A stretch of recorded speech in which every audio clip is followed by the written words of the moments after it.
Hello everyone, मैं Aparna, tarot reader, numerologist, vastu consultant और motivational speaker. आज मैं आपके सामने एक नया न्यूमरोलॉजी का वीडियो लेकर आई हूँ। मैक्सिमम क्वेश्चन पूछा जाता है कि हमारी शादी किस ईयर में होगी, करंट ईयर में होगी या नहीं होगी।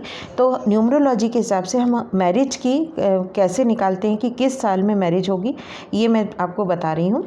देखिए, ये आपको एक मेरा बोर्ड शो हो रहा है, इसमें मैंने 2 डेट ऑफ बर्थ ली हुई हैं।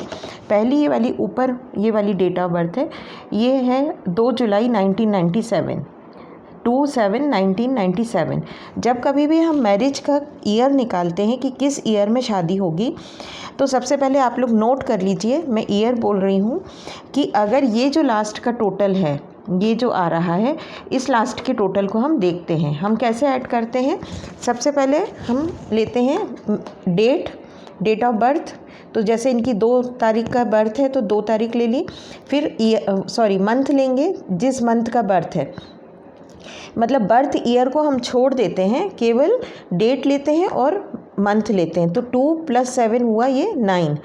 मंथ और डेट को हमने टोटल करके एक साइड कर लिया, 9 हो गया ये टोटल। फिर करंट ईयर हम टोटल करेंगे, क्योंकि शादी होगी तो या तो करंट ईयर में होगी या फिर नेक्स्ट ईयर में होगी या उसके बाद वाले किसी साल में होगी। तो इसलिए हम करंट ईयर से टोटल करना शुरू करते हैं। तो करंट ईयर जो अभी हमारा चल रहा है ये है 2024। 2 + 0 + 2 + 4, जब इनको टोटल करेंगे, 2024 को टोटल करेंगे, तो ये आता है हमारा 8।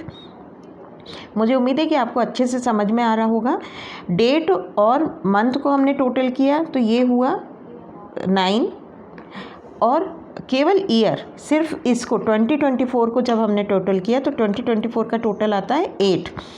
अब 9 + 8, मतलब ये जो हमारा मंथ और डेट का जो टोटल था, और इसमें हमने ईयर का जो करंट ईयर है उसको ऐड कर दिया, तो वो आया 17।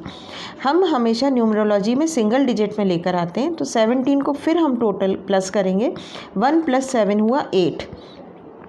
जब कभी भी 7, 8 या 9 अगर आए तो 80% पॉसिबिलिटी है उस साल में मैरिज होने की, करंट ईयर में मैरिज होने की 80% पॉसिबिलिटी है।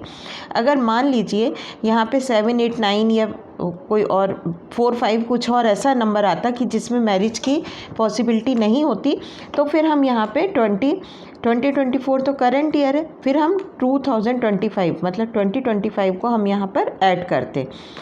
इतना आपको समझ में आ गया होगा। तो 2025 को अगर ऐड करेंगे तो 2025 2 + 0 + 2 + 5 का क्या आएगा? 9 आएगा। यहाँ पे 9 आएगा, तो 9 + 9 कितना होगा? 18।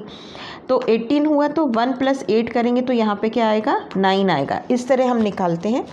अब एक और डेट में ले रही हूँ, आपको अच्छे से दिख रहा होगा। ये मैंने ली है 2 फरवरी 1995। अगेन हम केवल डेट लेंगे और मंथ को लेंगे। 2 और 2, मतलब डेट हुई 2 और फरवरी का हुआ 2, तो 2 + 2 करके हमने एक साइड कर लिया 4। इसको हम रखेंगे। अगर यहाँ पर हमारी मैरिज की पॉसिबिलिटी नहीं शो होगी तो हम नेक्स्ट ईयर को कैलकुलेट करना शुरू करते हैं। तो ये हो गया 4। अगेन हमने ईयर को लिया है 2024 को लिया है, तो 2 + 0 + 2 + 4, ये कितना आया? 8 हुआ। अब 4 + 8 किया हमने तो क्या हुआ? 12 हुआ। दिख रहा होगा आपको ठीक से, 12 हुआ। तो 1 + 2 = 3। 1 + 2 क्या हुआ? 3। जब कभी भी ये वाला जो लास्ट वाला जो टोटल है, ये आप लिख लीजिए, ये अगर 2, 3 या 6 अगर आता है तो फिर हम बोलेंगे कि 100% पॉसिबिलिटी है इस साल शादी होने की। और अगर 7, 8 या 9 आएगा तो 80% पॉसिबिलिटी है मैरिज होने की। 2, 3, 6 में 100%, 7, 8, 9 में 80%। ये हम बोलते हैं कि इतनी पॉसिबिलिटी है। अगर 5 आता है तो उस साल हम बोलेंगे कि इस साल आप अवॉइड करिए, मैरिज नहीं करिए, क्योंकि मैरिज की कंपेबिलिटी, मैरिज के उस पर्पज़ से 5 को नेगेटिव माना जाता है। 5 अगर 5 आ रहा है यहाँ पे, जैसे ये 3 आया है, 3 की जगह अगर 5 आता तो 5 के लिए हम मना कर देते कि इस साल आप शादी मत करिए, आप रुकिए, क्योंकि अगर इस साल 5 आया है तो नेक्स्ट ईयर ऑटोमेटिक है कि 6 आएगा, क्योंकि 1 प्लस हो जाएगा ईयर का, तो 6 आ जाएगा। तो आप कोशिश करिए कि आप नेक्स्ट ईयर शादी करिए और इस साल आप शादी नहीं करिए। ये मैरिज के लिए हम निकालते हैं। यहाँ पर आपकी कोई भी डेट हो, अगर अगेन मैं बता देती हूँ, अगर मान लीजिए, एक मैं बता दे रही हूँ आपको कि अगर मान लीजिए यहाँ पर डेट ये मैंने चेंज किया है, अगर मान लीजिए ये 2 फेब की जगह 2 मार्च होता तो 2 + 3 करेंगे, डेट लेंगे और मंथ लेंगे, तो 2 + 3 हुआ 5। अब जब 5 आया तो 8 में 5 प्लस करेंगे तो कितना आएगा, 8 में हमने 5 प्लस किया तो हुआ 13, फिर 1 + 3 करेंगे तो आएगा 4। 4 5 अगर 6 है, 5 को तो बिल्कुल नेगेटिव माना जाता है, सॉरी 6 तो 100% कंपेबिलिटी वो पॉसिबिलिटी रहती है। अगर 4 आया है तो हम 4 को भी मना ही करते हैं कि आप कोशिश करिए कि 4 में अगर 4 आ रहा है टोटल तो ना ही करिए तो अच्छा है। 50% बोला जाता है, लेकिन मैरिज के चूँकि पूरी लाइफ का सवाल है तो हम सजेशन में नहीं लेते हैं। मैं अगेन फिर से आपको बोल रही हूँ कि ये जो टोटल है, यहाँ जो टोटल है, ये टोटल 2 3 या 6 आएगा तो आप 100% बोलेंगे। 7 8 9 आएगा तो आप 80% बोलेंगे। 1 और 4 आएगा तो आप बोलेंगे कि पॉसिबिलिटी है, लेकिन आप अगर रुक सकते हैं तो आप रुक जाइए, क्योंकि 1 आया है तो नेक्स्ट ईयर 2 हो ही जाएगा, लेकिन 4 आया है तो नेक्स्ट ईयर 5 होगा, तो फिर उनको 2 साल वेट करना पड़ेगा। तो 1 और 4 के लिए पॉसिबिलिटी है, कर सकते हैं, इतना बहुत ज़्यादा नेगेटिव नहीं होता है, लेकिन 5 का पूरा नेगेटिव होता है। अगर यहाँ पे जैसे ये 13 आया, 13 का 4 आया, हम क्या करेंगे, फिर यहाँ पे 2025 को टोटल करेंगे, 2 + 0 + 2 + 5। 2025 का यहाँ क्या आ जाएगा, 9 आ जाएगा। 9 में 5 प्लस करेंगे तो हमारा कितना आएगा, 14 आएगा। तो 1 + 4 हुआ,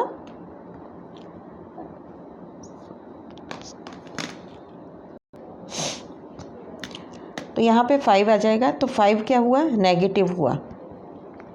अगर एज ऐसी है कि वो 2 साल रुक सकते हैं, तब आप बोलेंगे कि 2025 की जगह 2026 में जो है फिर 6 आ जाएगा, तो 100% पॉसिबिलिटी हो जाएगी। ये मैंने एक छोटा सा एग्जाम्पल देकर आपको बताया है कि मैरिज ईयर हम कैसे निकालते हैं। मुझे उम्मीद है कि इतने से आपको समझ में आ गया होगा। अगर इससे रिलेटेड अगर आपको नहीं समझ में आया हो, आपको लगे कि और क्लियर आप समझाइए, हमको कन्फ्यूजन हो रहा है, तो आप कमेंट करिए, मैसेज करिए, तो मैं और अच्छे से एक्सप्लेन कर दूँगी। एक बार और मैं आपको बता देती हूँ, हम केवल डेट और मंथ को लेते हैं। जो भी डेट और मंथ है उनका बर्थ का, उसको हम लेंगे, उसको टोटल करते हैं, और मैरिज की पॉसिबिलिटी या तो करंट ईयर में होगी या नेक्स्ट ईयर में होगी। तो सबसे पहले करंट ईयर को लेते हैं, करंट ईयर का टोटल कर लेते हैं। जैसे अभी 2024 चल रहा है, उसको हमने लिया 8, मंथ और डेट को लिया, ये हुआ 5, फिर इनको टोटल कर लिया। उसके बाद जो भी आया डिजिट उसको हम सिंगल डिजिट में लेकर आते हैं, और फिर जो उसका आंसर निकल के आया उसके बेस पे हम उनको प्रेडिक्शन देते हैं। अगर आपको इतना समझ में आ गया हो तो आप प्लीज़ मेरे चैनल को लाइक ज़रूर करिए, ताकि मुझे लगे कि हाँ आपको मेरे वीडियोस अच्छे लग रहे हैं। ज़्यादा से ज़्यादा शेयर कीजिए ताकि और लोगों की भी हेल्प मिल सके और लोग भी सीख सकें, घर बैठे ही वो टैरो रीडिंग और न्यूमरोलॉजी सीख सकें। आपके जो भी डाउट्स हों आप कमेंट सेक्शन में ज़रूर लिखिए, मैं आपके डाउट्स क्लियर करने की पूरी कोशिश करूँगी। मेरे चैनल को ज़्यादा से ज़्यादा लाइक कीजिए, शेयर कीजिए और सब्सक्राइब कीजिए। Thank you everyone.